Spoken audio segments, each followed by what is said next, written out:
E já que estamos falando de literatura, é com enorme prazer que a gente recebe aqui no estúdio da edição das 6. Muito obrigada. Luiz Paulo Horta, escritor, jornalista. Vamos ali sentar na nossa salinha, Luiz Paulo. Membro da Academia Brasileira de Letras. Luiz Paulo Horta ocupa nada menos do que a cadeira que já pertenceu a Machado de Assis. É uma maravilha. E no dia 8 de novembro, Luiz Paulo vai estar lançando esse livro aqui, que é o livro A Bíblia, um diário de leitura. E é exatamente sobre isso que a gente conversa agora.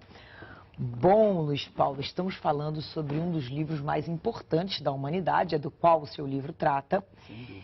E o seu livro começa colocando uma questão que sempre me intrigou. Quem escreveu a Bíblia? Porque ao contrário do Corão, né, que é o livro dos muçulmanos, que não foi escrito foi escrito por Maomé e pelo anjo Gabriel. Ditado. A Bíblia não, ditado, exatamente. A Bíblia não, né? Não. Eu comecei o livro perguntando quem escreveu a Bíblia, porque muita gente escreveu a Bíblia, né? A Bíblia é uma coleção de livros, também, diferentemente do Alcorão. A Bíblia é uma sucessão de livros escritos em épocas muito diferentes, por pessoas muito diferentes, né? Mas o que é interessante é que você lendo esses escritores, uns com mais talento, outros com menos talento, mas tem uma hora que acontece alguma coisa como se eles começassem a voar, não é? Que é o que a gente chama de inspiração, não é? Eu acho que você pode interpretar isso de um ponto de vista religioso, não é? Ou então simplesmente cultural. É um livro que tem o texto tem uma força enorme. E eu nesse livrinho procurei ficar muito, embora seja um livro simples, não erudito, mas eu procurei ficar muito perto do texto da Bíblia, que tem essa força, né? Pois é, esse livro surgiu de um grupo de estudo seu sobre a Bíblia, né? Assim, sem nenhuma premeditação, você sabe? Eu tinha passado por um período difícil da minha vida, de repente as coisas serenaram um pouco, eu disse, eu preciso agradecer isso que aconteceu comigo. Aí eu reuni um grupo de amigos em Botafogo, na minha casa de Botafogo, e a gente começou a ler, assim, um livro de cada vez, dando umas pausas, né? E o grupo foi crescendo, né? Começou com 10, 15, 20, 30, 40 pessoas, que já estava muito bom, né? Então foi uma lei, e isso durou 10 anos, a gente passou 10 anos nessa viagem, e eu acho que o que foi interessante, e foi isso que me animou a escrever o livro, é que foi uma leitura compartilhada, conversada, quase que discutida, né?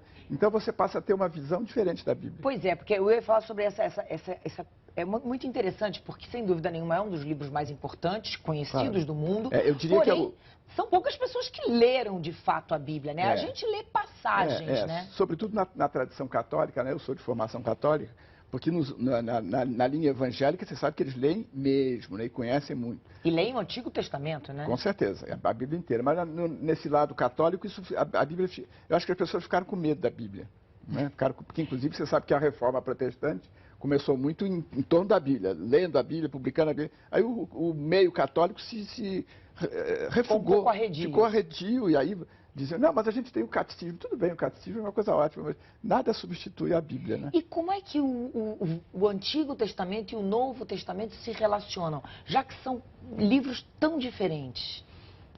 Eu acho que quando você faz essa viagem, esse meu livrinho é uma viagenzinha assim, né?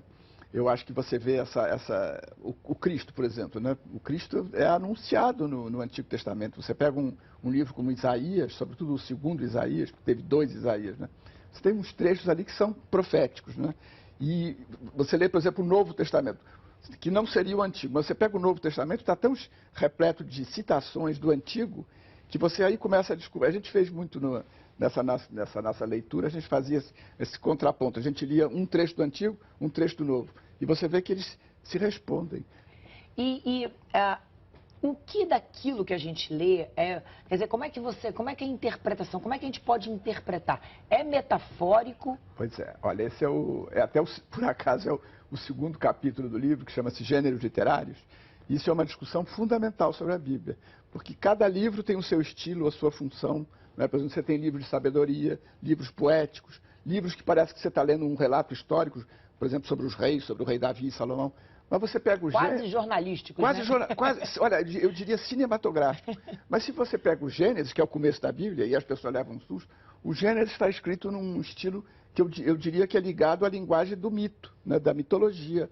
E aí você tem que fazer essa transposição. Por exemplo, a história da Arca de Noé, que é uma história eterna. Qualquer criança que já li para meus filhos, meus netos, você senta para ler a história, é uma história maravilhosa. Mas você acha que o Noé saiu, foi lá para a floresta, pegar tigre, pegar leão, pegar elefante. Um por um, casal por casal. Mosquito, abelha, mosca, né?